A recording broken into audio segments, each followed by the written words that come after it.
Hello दोस्तों, नमस्कार। स्वागत है आप सभी का आपके अपने इस यूट्यूब चैनल दैया क्लासेज एंड एजुकेशन न्यूज। दोस्तों, आज के इस वीडियो में हम बात करेंगे कि जनवरी 2026 में जिन विद्यार्थियों ने एमएससी के लिए आवेदन किया था उनका फर्स्ट अलॉटमेंट लिस्ट जारी कर दिया गया है, और उसी के साथ जिन विद्यार्थियों को स्टडी सेंटर मिला है और आगे का जो प्रोसेस है कि डॉक्यूमेंट और काउंसलिंग शेड्यूल है उसका भी नोटिफिकेशन जारी कर दिया गया है कि उन विद्यार्थियों को काउंसलिंग कब करवानी है और कौन कौन से डॉक्यूमेंट है वो लेके जाने हैं। तो आज के इस वीडियो में बने रहिए दोस्तों, बिना स्किप किए हुए इस वीडियो को पूरा फुल वॉच कीजिए। और इस चैनल पर यदि पहली बार आपने विजिट किया है तो चैनल को सब्सक्राइब कर दीजिए और बेल आइकन को प्रेस कर दीजिए। बात करते हैं दोस्तों, इस पीडीएफ के अंदर सबसे पहले एमएससी केमिस्ट्री, फिजिक्स, जूलॉजी और बॉटनी, इन 4 पीजी सब्जेक्ट में जिन विद्यार्थियों को जिस पीजी सब्जेक्ट से वो एमएससी कर रहा है उनको जो स्टडी सेंटर आवंटित हुआ है फर्स्ट मेरिट में, तो उनको first schedule of admission, counselling और फीस सबमिशन और अपवर्ड जो मूवमेंट होता है उसके लिए ये शेड्यूल जारी किया गया है। तो दोस्तों ध्यान से और एकदम पूरी तरीके से इसको समझने का प्रयास करिए दोस्तों, क्योंकि यदि स्वयं की लापरवाही की वजह से है तो आपका आवेदन है वो निरस्त हो सकता है, क्योंकि किसी भी डॉक्यूमेंट की कमी या अभाव की वजह से आपका आवेदन है वो निरस्त कर सकता है। क्योंकि आप सभी जानते हो कि आप यहाँ तक पहुँचे, आपने फॉर्म भरवाया, उसके बाद में यदि कोई गलती होती है तो फिर देखते हैं दोस्तों।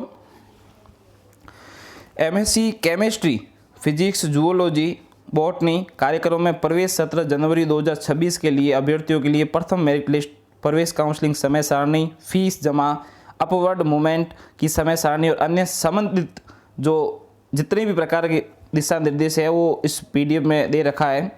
तो सबसे पहले हम बात करते हैं दोस्तों, एडमिशन काउंसलिंग शेड्यूल क्या है।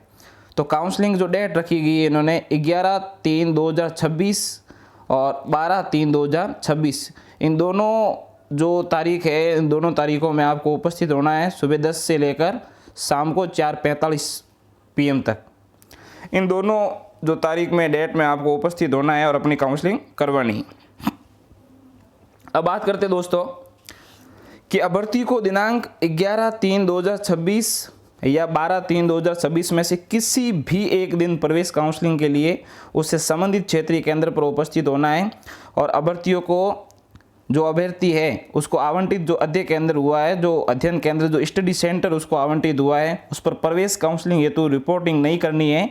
आवंटित अध्ययन केंद्र स्टडी सेंटर जिस क्षेत्रीय केंद्र के अंतर्गत आता है वहां पर उसको प्रवेश काउंसलिंग के लिए रिपोर्टिंग हेतु उपस्थित होना है।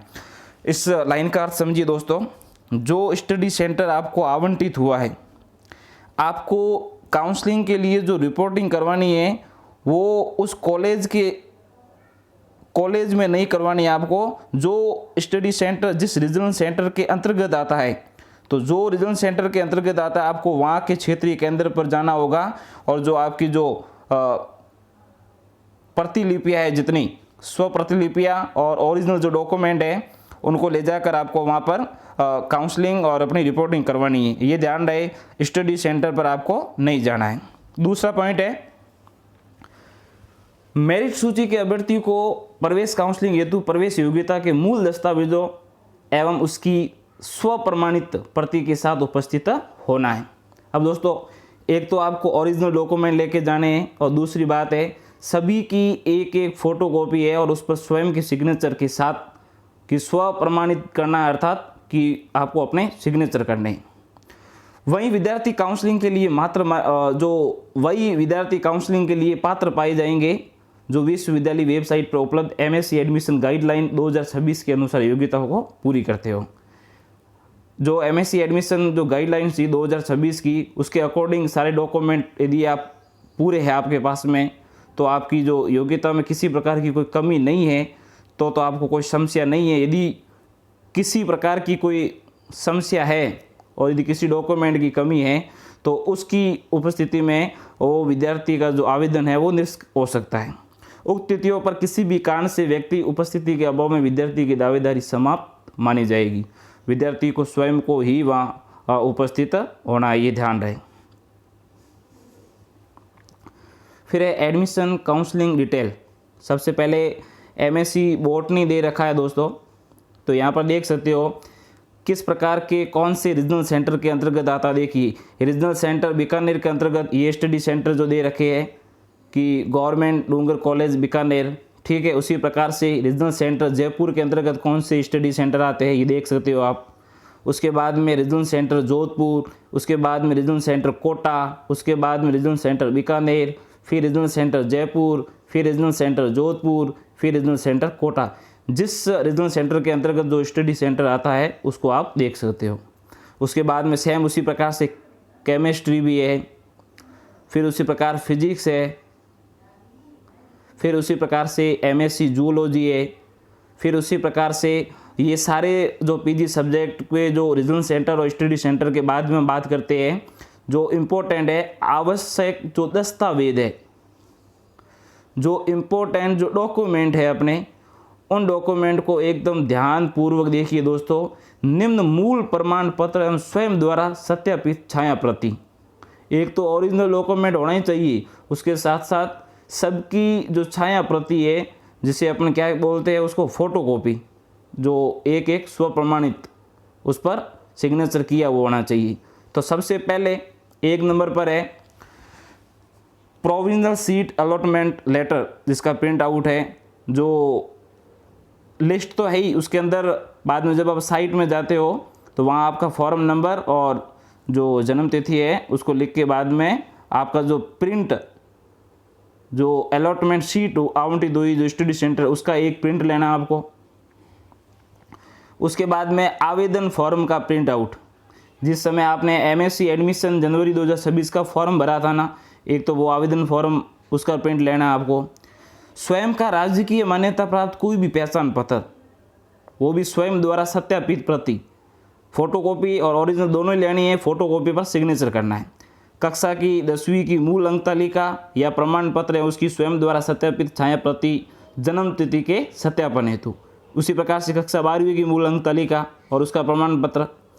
फिर स्नातक की अंक तालिका, जैसे बीएससी की 3 वर्षों की, किसी ने इंटीग्रेटेड कोर्स किया, बीएससी बीएड किया तो उनको 4 वर्षों की अंक तालिका लेनी है। यदि डिग्री आपके पास में तो ले सकते हो। इनकी स्वयं द्वारा सत्यापित छायाकृत जो प्रति होती है उस पर आपको सिग्नेचर करके उसके सेट बनाने हैं। यदि अभ्यर्थी ने 5 वर्षीय इंटीग्रेटेड बीएससी एमएससी कार्यक्रम किया है तथा संयुक्त कार्यक्रम में बीएससी निकास भी संभव है तो बीएससी निकास डिग्री का प्रमाण पत्र व स्वयं द्वारा सत्यापित प्रति भी आपको लगाना है। उसके बाद में यदि अभ्यर्थी की अंक तालिका कोई सीजीपीए है तो या सीजीपीए का प्रतिशत रूपांतरण सूत्र का कोई प्रूफ है वो आपको यहाँ लगाना है। उसके बाद में जो 9 पॉइंट दे रखा है एससी एसटी पीएच आदि आरक्षण के लाभ हेतु आवश्यक प्रमाण पत्र स्वयं द्वारा सत्यापित प्रति लगानी है।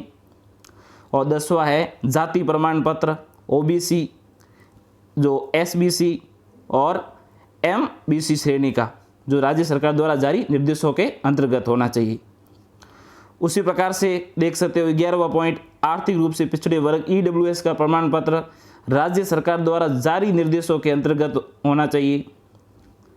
12वां है मूल निवास प्रमाण पत्र स्वयं द्वारा सत्यापित प्रति आरक्षण परिलाभ हेतु। और 13वां है एबीसी आईडी पेज की स्वयं द्वारा, एबीसी आईडी आपने बनाई हुई होगी, उस एबीसी आईडी का जो प्रिंट आउट है वो आपको लेना पड़ेगा। डीईबी आईडी उसका पेज और उसके ऊपर स्वयं द्वारा सत्यापित ये भी करना पड़ेगा आपको। फिर 15वां है पॉइंट बैंक पासबुक प्रथम पृष्ठ की जो स्वयं द्वारा सत्यापित छाया प्रति, जो बैंक डायरी होती है उसका फर्स्ट जो फ्रंट पेज होता है उस पर जो सारी डिटेल लिखी होती है, अकाउंट होल्डर का नाम, खाता संख्या, आईएफएससी डिटेल, ब्रांच इत्यादि, उसका जो पहला पेज का है उसकी फोटोकॉपी और सत्यापित होनी चाहिए आपकी सिग्नेचर। उसके बाद दोस्तों 2000 जो अभी 26 और 25 में जो एक नया डॉक्यूमेंट देखने को मिला है, 16वां जो डॉक्यूमेंट है कि इस साइट पर रजिस्ट्रेशन कर आपको डाउनलोड किए जाने के बाद में एंटी रैगिंग अंडरटेकिंग की प्रिंट की प्रति आपको लेनी है। इस साइट में 16वें की जो पॉइंट दे रखा है, इस साइट में आपको जाना है, यहाँ रजिस्ट्रेशन करना है और रजिस्ट्रेशन करने के बाद में यहाँ की प्रिंट आउट आपको लेनी है। ये एक 16 नंबर का जो डॉक्यूमेंट है वो इस बार एक नया जुड़ा हुआ है। इसकी वीडियो मैंने बनाई थी पहले 2025 के डॉक्यूमेंट के अनुसार, बट अब नया जो 2026 की गाइडलाइन के अनुसार देखा जाए दोस्तों तो एक 16वां पॉइंट है, ये नया पॉइंट है। उसके बाद में 17वां है MSc प्रीवियस जो प्रथम वर्ष का कार्यक्रम जो शुल्क है वो 17,300 रुपये, और ये आपको ऑनलाइन माध्यम उसी दिन जमा करनी है आपको। जिस समय आप रीजनल सेंटर जाओगे ये उसी समय आपका जो ऑनलाइन है वो ये वहाँ पर आपकी फ़ीस जमा होगी। और दोस्तों एक बात ध्यान रखना, वहाँ फीस में विदाउट SLM मतलब यदि आप बुक लेना चाहते हो तो आपको 17,300 रुपये आपको वहाँ फीस लगेगी। यदि आप किताबें या बुक नहीं लेना चाहते हो तो आपके वहाँ पर थोड़ा माइनस हो जाएगा, और जितना भी माइनस होगा वो आपको बता देंगे।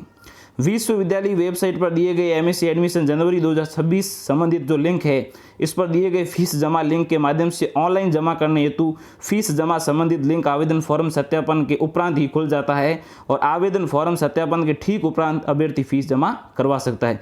जब आपके डॉक्यूमेंट वेरीफाइड हो जाते हैं, आपको सत्यापित किए जाते हैं, उसके बाद में फीस ऑप्शन है वो खुल जाता है, और जब वहाँ जाकर आप फीस जमा करवाते हो, क्योंकि डॉक्यूमेंट जैसे आप वेरीफाइड करवाने के बाद में आपको फ़ीस जमा करवानी होती है, और फीस ऑनलाइन जैसी फीस करती है तो आपके पास में जो रसीद है आपको वो मिल जाती है। फिर 18 नंबर जो पॉइंट है, जो अभ्यर्थी निर्धारित अंतिम तिथि 12/3/2026 को रात्रि 11:59 तक फीस जमा नहीं करेगा उसका प्रवेश आवेदन स्वतः ही निरस्त हो जाएगा, उसको इस हेतु आगे मौका नहीं दिया जाएगा। अभ्यर्थी को सलाह दी जाती है कि फीस जमा हेतु निर्धारित अंतिम समय 12/3/2026 को रात्रि 11:59 की प्रतीक्षा नहीं करें। यह तकनीकी कारणों से अंतिम समय पर अभ्यर्थी फीस जमा नहीं करवा पाते हैं तो उसकी जिम्मेदारी अभ्यर्थी स्वयं की होगी।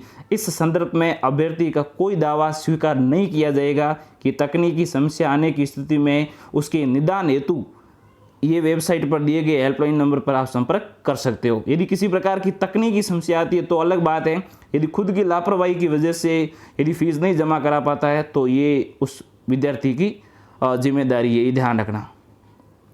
उसके बाद में जो अन्य दिशा निर्देश भी दे रखे हैं दोस्तों, इनको भी देख लो, पढ़ लीजिए। विश्वविद्यालय को यह अधिकार है कि गलत प्रमाण पत्र पाए जाने की स्थिति में वो किसी भी अभ्यर्थी को किसी भी समय प्रवेश निरस्त कर सकता है। यदि आपने कोई डॉक्यूमेंट गलत लगाया है तो विश्वविद्यालय के पास में ये अधिकार है कि वो आपका प्रवेश है वो निरस्त कर सकते हैं। अभ्यर्थी द्वारा दी गई जानकारी जो प्रवेश आवेदन फॉर्म में भरी होगी वह अंतिम रूप से मेरिट सूची जारी करने हेतु ही मान्य होगी। काउंसलिंग के दौरान दस्तावेजों में कमी पाई जाने पर अभ्यर्थी को अयोग्य ठहरा जाएगा। अब यदि किसी प्रकार काउंसलिंग समय यदि आपका डॉक्यूमेंट कम है तो आपको अयोग्य मान लिया जाएगा और प्रवेश नहीं दिया जाएगा तथा किसी भी प्रकार का शुल्क है वो भी नहीं लौटाया जाएगा। अभ्यर्थी काउंसलिंग दिवस पर संबंधित क्षेत्रीय केंद्र पर उपलब्ध उपस्थिति पत्रक जो डॉक्यूमेंट वेरिफिकेशन के पहले और डॉक्यूमेंट वेरिफिकेशन के ठीक बाद अपने हस्ताक्षर करना सुनिश्चित करें। दोस्तों एक बात हमेशा है में, जब आप वहाँ रीजनल सेंटर पर जाओगे, डीवी जो आपकी डॉक्यूमेंट वेरिफिकेशन से पहले उपस्थिति पत्रक पर आपको सिग्नेचर करवाए जाएंगे और होने के बाद में आपको सिग्नेचर करवाए जाएंगे। ये ध्यान रखना, ये जो सिग्नेचर है ये करना मतलब आप करना ही करना है। यदि वो भूल भी जाते हो तो आपको याद रख करना है, एक डीवी से पहले और एक डीवी के बाद में। अभ्यर्थी द्वारा काउंसलिंग के समय लगाए जाने वाले शपथ पत्र, घोषणा पत्र, प्रमाण पत्र इस निर्देशिका में संलग्न होने चाहिए, जो सभी दस्तावेजों के साथ आवश्यकता अनुसार इन पत्रों की स्वयं सत्यापित प्रति लगाया जाना अनिवार्य है, जिनकी जांच मूल प्रमाण पत्र से प्रवेश काउंसलिंग के समय की जाएगी। जो आपने डॉक्यूमेंट जिस समय आपने फॉर्म भरा था, जिस समय आपने एक PDF अपलोड की थी, उन डॉक्यूमेंट से मिलान किया जाएगा और उसमें यदि कोई कमी पाई जाती है और जो आपने शपथ पत्र लगाए थे तो उसको देखने के बाद में आपको वेरीफाइड किया जाएगा। और यदि किसी की डॉक्यूमेंट के अभाव की स्थिति में आपका जो प्रवेश है वो निरस्त भी कर सकते हैं, ये विश्वविद्यालय के पास अधिकार है। तो दोस्तों इस प्रकार से इस PDF को आप देख सकते हो और आशा करता हूँ कि ये जो आज का जो वीडियो है वो बहुत बड़ा हेल्पफुल रहा होगा। यदि किसी चीज़ को समझ में नहीं आया है, किसी को दिमाग में नहीं बैठा है तो वीडियो को थोड़ा पीछे रिवाइज करके वापस एक बार देखिए, आपको ज़रूर समझ में आया होगा। तो मिलते हैं दोस्तों एक नए वीडियो में। तब तक बने रहिए दैया क्लासेज एंड एजुकेशन न्यूज। धन्यवाद।